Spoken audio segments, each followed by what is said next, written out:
Request pakai sarung ngap. Nah ini pakai sarung.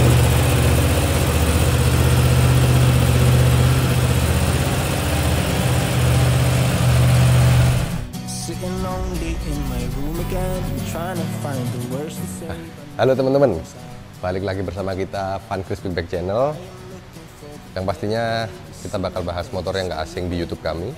Dan yang pasti paling rame kalau kita bahas, kita bakal bahas superbike idaman para pria, yang bisa dibilang mainan lah, mainannya para pria. Motornya apa? Ada di belakang saya, bisa dilihat. Nah, ada R1M, R1 dan R1M.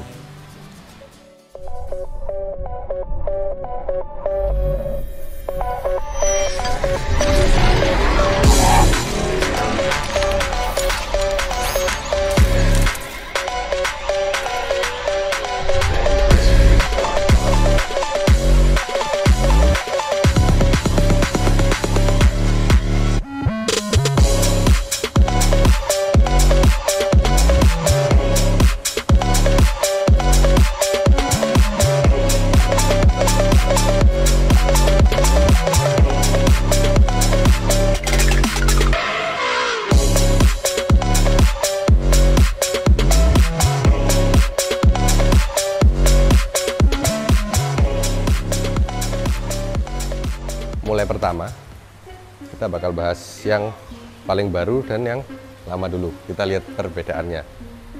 Jadi, ini R1M 2021, yang paling baru 2022 sih teman-teman. Jadi ini bisa dibilang masih baru juga. Dan ini unit brand new. Bedanya sama yang lama bisa dilihat secara tampilan, bedanya delivery aja teman-teman. Bukan karena ini karbon, yang sana nggak karbon. Dua-duanya ini udah karbon. Jadi dia bahannya karbon, cuman yang ini livernya dilihatkan sampingnya karbon, yang sebelah samping sini di karbonnya dilihatkan, tengahnya malah ditutup.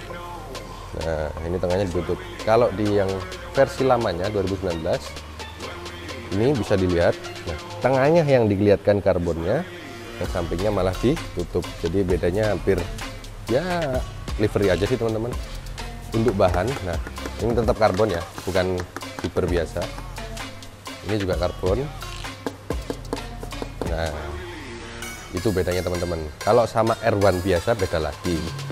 Nah ini bukan, ini beda.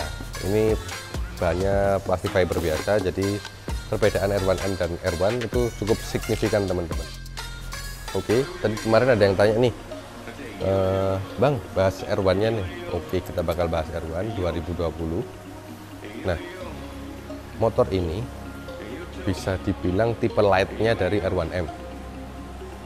Kalau untuk segi engine, dia engine-nya hampir sama, beda di bahan. Jadi bahannya lebih ringan engine yang R1M, karena dia diperuntukkan untuk memang spek balap ya teman-teman. Kalau untuk R1 ini lebih ke arah road legalnya, jadi dia ya bisa dibilang motor untuk jalan-jalanan umum lah, seperti itu kalau menurut saya loh ya. Jadi ini nggak terlalu expert lah untuk settingannya, untuk apanya tidak terlalu expert R1M. Dari segi suspensi dia adjustable juga, tapi dia manual adjustable, tidak elektrik, depan belakang. Dan yang pasti dia belum pakai Öhlins, dia masih pakai Kayaba teman-teman yang depan. Yang belakang pakai Showa. Terus dia ini belum ada IMU sensor. IMU sensor itu IMU untuk sensor kemiringan, sensor kecepatan, ngeremnya seberapa, gasnya seberapa, itu di sini udah lengkap, tapi untuk yang di sini belum ada. Jadi ya bisa dibilang tipe biasanya lah, seperti itu. Nah kalau untuk dipakai hari-hari atau riding posisinya dia hampir sama teman-teman. Bedanya cuman yang ini ya itu tadi serba manual, jadi elektrik, suspensinya belum elektrik, seperti itu. Nanti bakal ada lah cuplikannya pas R1 ini dipakai di jalan.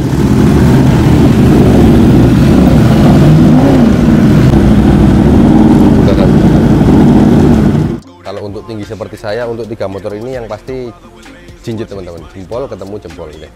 Tidak disarankan untuk tinggi yang 175 ke bawah. Ya kalau pede-pede aja sih nggak masalah. Oke teman-teman, kita lagi naik di R1M yang 2022. Bisa dilihat tinggi badan saya sekitar 175. Ya sekitar segitulah, nggak tinggi-tinggi banget, nggak pendek-pendek banget. Untuk ukuran motor R1M ini ya bisa dilihat kalau untuk segi bungkuk ya menurut saya pas ya, pas kalau untuk balap atau untuk race. Tapi untuk harian di kota-kota yang notabene kota banyak macet seperti itu, ini cukup lelah di tangan sini dan di pundak. Nah, kalau untuk tingginya, ini tinggi teman-teman, bisa dilihat. Nah, ini karena di pedok juga ya. Kalau nggak di pedok saya segini. Nah, kiri kanan kaki napak segini. Jadi bisa dibilang apa ya? Nah, bisa segini lah. Nah, segini. Itu kalau nggak di pedok teman-teman. Seperti itu. Oke, next juga kita bakal bahas tadi yang ada pertanyaan di YouTube kemarin. Saya sempat baca, Mas, katanya R1M suspensinya juga udah elektrik ya, bisa dilihatkan nggak? Oke, sini kita lihat. Nah, dari depan otomatis dia ini kan sudah pakai Ohlins. Nah, di sini ada kabel nih. Nah, ada kabel ini nyambungnya ke sensor teman-teman. Nah, bentar. Nah, saya tadi juga nyenggol bahas IMU itu kestabilan motor, sensor. Di sini juga, nah, di sini ada nih sensor pengereman. Kalau kita ngerem, nah, ngeremnya seberapa nanti kita bisa lihat. Ya sama lah, kalau pernah lihat MotoGP di layar TV kalian itu ada yang biasa kanan kemiringan seberapa, nanti terus ngerem seberapa, buka throttle, open throttle seberapa, seperti itu. Nah, bisa dilihat juga di sini ada ini agak ke sini. Nah, ini ada biru-biru, berarti kan motornya lebih berat ke depan. Otomatis dia tidak imbang karena dia lebih nungging ke depan karena kita pedok teman-teman. Seperti itu. Jadi kalau untuk skok ini mungkin kita nggak bisa melihatkan secara visual ya, harus kita rasakan sendiri. Dia ngikut di power teman-teman. Jadi misalnya riding mode kita pakai sport, otomatis skok depan belakang dia otomatis menyesuaikan untuk penggunaan sport yang pasti lebih keras. Kalau untuk penggunaan di road atau kota-kota dia pasti lebih empuk dan lebih nyaman.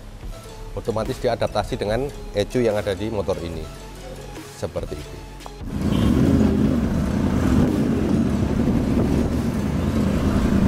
Oke teman-teman, kita lanjut, kita bakal jawab komen-komen kalian yang ada di YouTube. Beberapa aja teman-teman ya, yang mungkin saya bisa jawab. Moge terganteng di kelas 1000 cc menurut gue, kata Mas Amrin Sitohang. Nggak menurut Mas aja sih Mas. Saya yang kerja sini lihat 3 motor ini nggak ada bosen-bosennya. Kalau mungkin kalau ada rezeki ya bisa dibilang pengennya motor ini sih. Ini ada dari Bang, review R1M, R6, R15M dijejerin. Waduh Mas, kita punyanya R1M, R1 saja. Kalau untuk R6 barangnya lagi nggak ada di kita lagi kosong stoknya, apalagi R15M. Bang, coba ke Tumpang pakai R1M. Loh, ada apa Mas di Tumpang Mas? Nantilah, kita bakal mampir-mampir jalan-jalan ke arah Tumpang. Kebetulan kita juga dekat sama Tumpang. Kita juga daerah Sulfat, jadi nanti kita bakal mampir lah, reading-reading ke sana, ngadem di Tumpang. Emang beda nih. Nah, ini kata Mas Herdian nih, kita sentil sebentar. Emang beda, R1 suaranya merdu banget. Nah, kenapa merdu? Karena dia pakai mesin dengan konfigurasi crossplane 4 teman-teman. Jadi dia beda dengan 4 silinder biasa. Yang notabene semakin tinggi RPM-nya dia semakin merdu atau semakin melengking kalau 4 silinder biasa. Tapi kalau crossplane 4 ini dia semakin tinggi semakin hilang suaranya. Jadi untuk RPM bawah memang kencang suaranya dan merdu, tapi semakin tinggi semakin merdu tapi suaranya semakin hilang. Itu ciri khas dari crossplane 4. Terus ada lagi yang tanya, John Wick mampir di YouTube kita teman-teman. Dia tanya, request pakai sarung ngap. Nah ini pakai sarung, kita pakai celana aja nggak nyampe, apalagi pakai sarung teman-teman. John Wick kok tahu sarung ya? Oke, ini ada yang tanya harga. Nah, buat teman-teman yang kepo sama harga, spesifikasi lengkap motor-motor koleksi kita atau yang kita jual, itu nggak perlu ribet, tinggal buka Instagram @vankris_bigbike. Itu di situ kita lengkap, kita cantumin harga, nggak pernah bohong. Kita cantumin spek juga, yang pasti foto lengkapnya juga ada di situ, teman-teman. Jadi yang belum ngikutin IG juga atau TikTok, silahkan di follow. Di sini atau di sini, nanti ditampilin semua lah misalnya ya, biar banyak. Nah, di komen nanti di bawah ini juga saya bakal jawab pertanyaan kalian yang bakal kalian tanyakan seputar motor besar ataupun otomotif. Pantengin terus video-video dari kami. Jangan lupa like, komen, dan subscribe. channel kita biar kita semangat terus kontennya. Thank you, dadah.